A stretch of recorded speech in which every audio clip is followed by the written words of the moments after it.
Hey folks, so what you see here is RF900 engine, and the problem is this engine is locked still. Let me show you what I mean.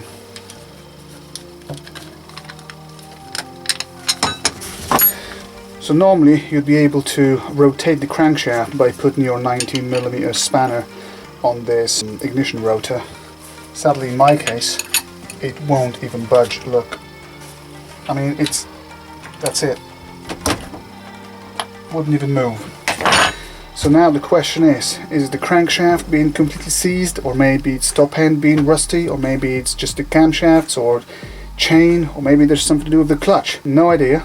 So I'll start my examination from removing the complete clutch, and we're going to try to move it there. So let's see how it goes. Alright, so I got all of those bolts here loose.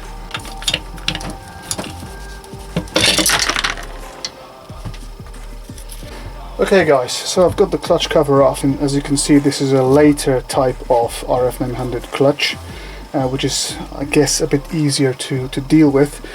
And let me show you my first horrific findings. So do you see this on this catch basket? Well, that is rust. This is why you've got to store your engine properly. You can't just dump it outside without any cover and hope it's going to be okay. Right, let's get the plates off.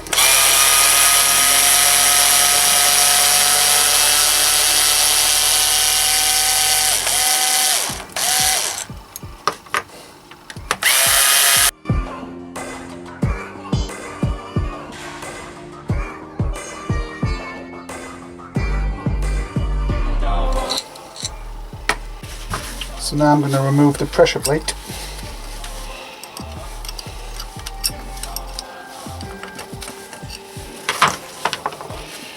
That's what it looks like there. You've got this little bearing inside. Now I'm just going to put those springs in here so it's all in order. Don't want to lose anything. Right, now the push piece comes out. Now I'd be able to remove the plates. Ooh. First plate comes out. And as you can see,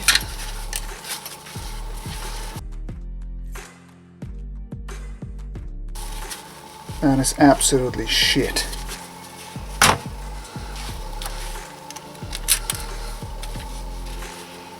I mean, it's just unbelievable to see the state of this clutch. I mean, all those plates are literally stuck to each other. Look at this amount of rust here. They're literally stuck to each other. Look at this. Look. See this? They're literally rusted in. That is just unbelievable, man. You can't even separate them, look. They're literally welded in. A few moments later. Okay, there we go. All the plates removed. Alright, so this all moves. Let's now see if there's any improvement. No, won't budge.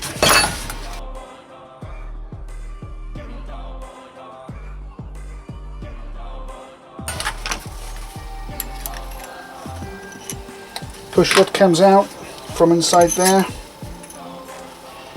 So let me just magnify now and show you what exactly needs to be done. So you see, to remove that nut, this bent washer here has to be open so the nut can spin. So let's just try to do that now.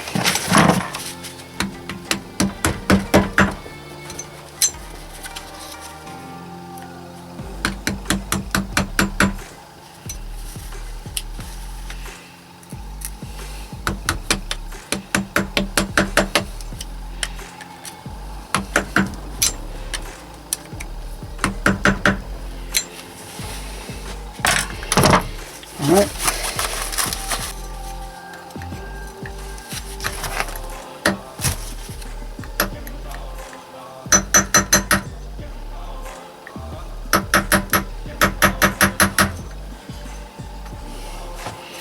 Well, I hope you see what I'm doing.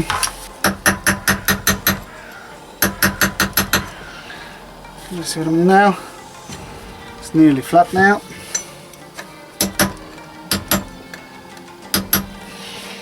There we go. So what I'm going to do, and you know, I'm not suggesting you should do it because this is kind of silly, but I'm going to just jam the pliers, okay, in here so I can hold the inner hub, and then I'm just going to press the button and it comes off. There we go, and that is off. Here we have the washer then, and behind there's going to be a second washer. So I'll keep all this in order. Now I think, yeah, the whole inner hub comes out, and here inside you'll see there's going to be two spacers or washers.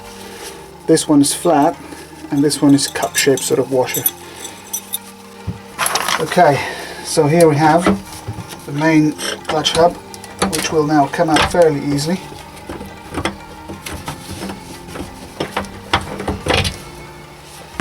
Okay, so complete clutch disassembly done. Can I move it? No, won't budge. Oh, okay, let's go for the top end.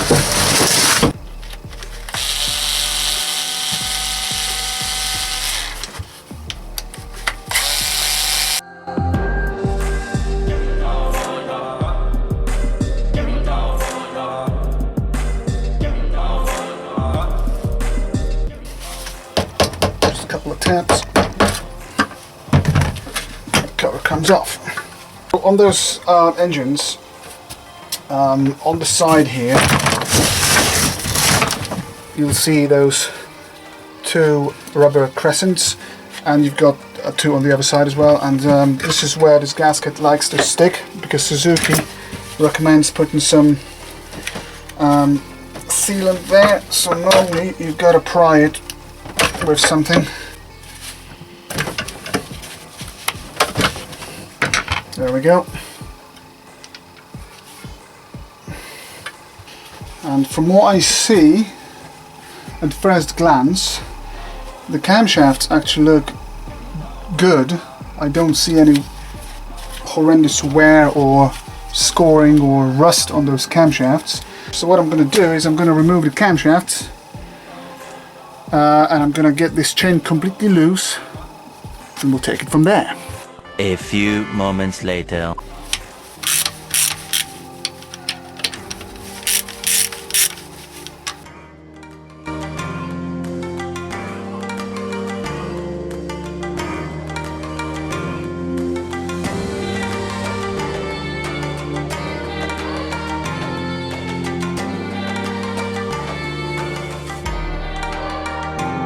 So first I'm just going to get the oil pipes off. And this is, by the way, the camshafts are still held by this chain because I haven't removed the tensioner, which is still behind. So I'm going to be able to comfortably now remove the cam holders.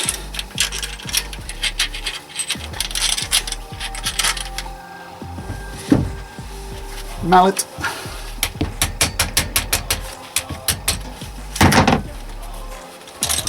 Okay, the first one's loose.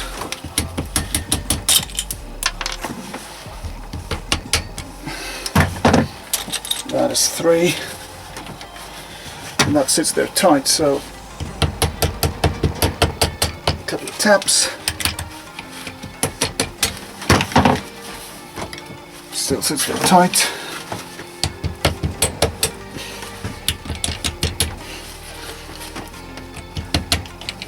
Come on.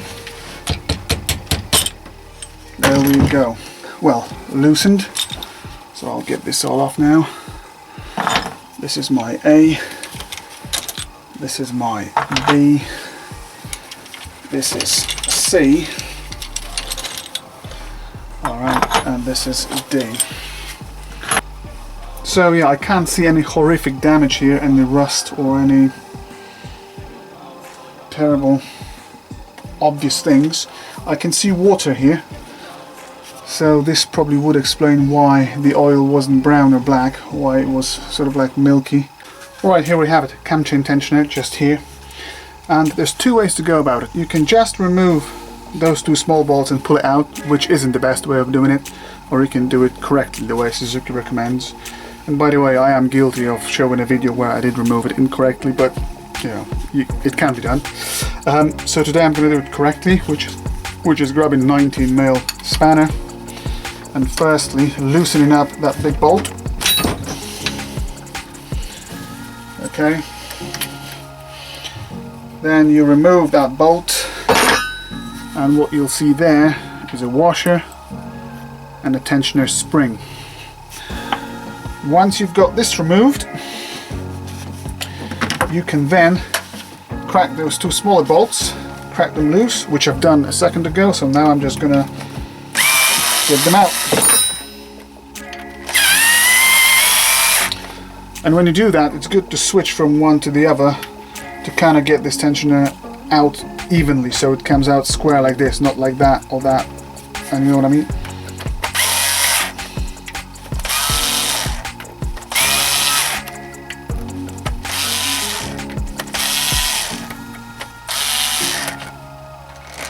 Okay, here we have it. And so here's the tensioner. Comes out. Alright, and now you can just chuck this spring in there and secure it. And there we go. That is your tensioner removed. As you can see, plenty of slack on that chain. And both camshafts can be removed. So this one here is the exhaust cam, that one here is the intake cam.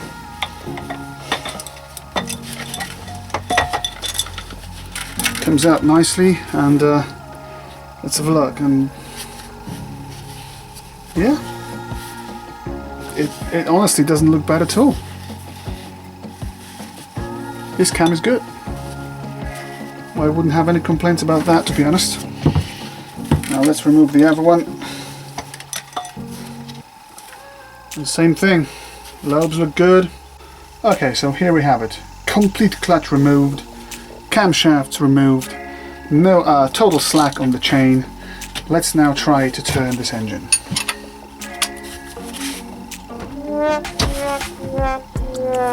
Won't even budge. So let me just tell you something. Before I actually did any work to this engine, I put loads of WD-40 into the spark plug holes, which went straight into the cylinders. So I sunk essentially all the pistons in WD-40, and I left it overnight just to help with getting this engine moving. And as you can see, although I've done that and removed complete clutch and the camshafts having tons of slack on the chain, this engine still won't budge.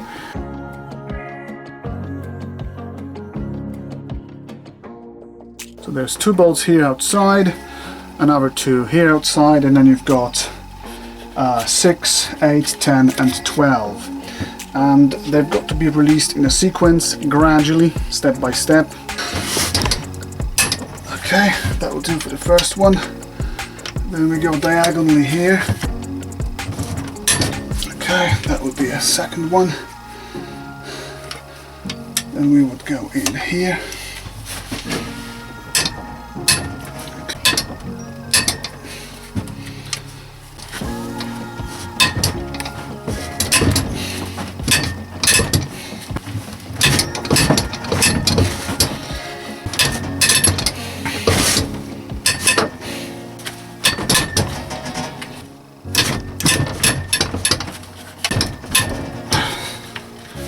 Okay.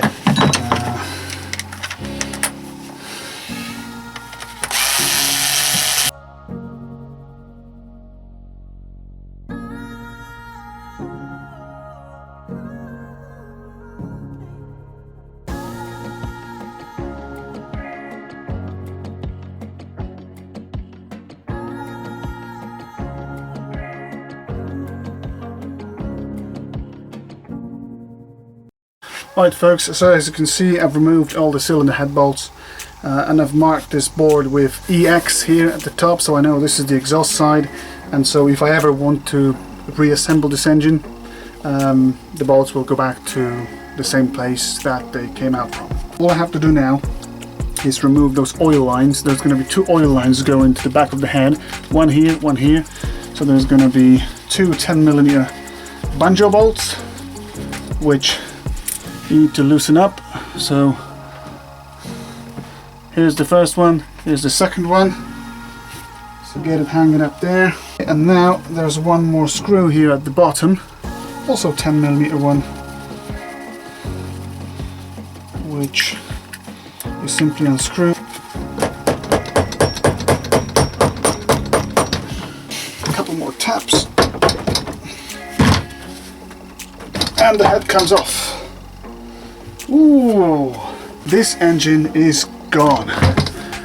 Let me just show you what I found inside there. This is gonna be exciting.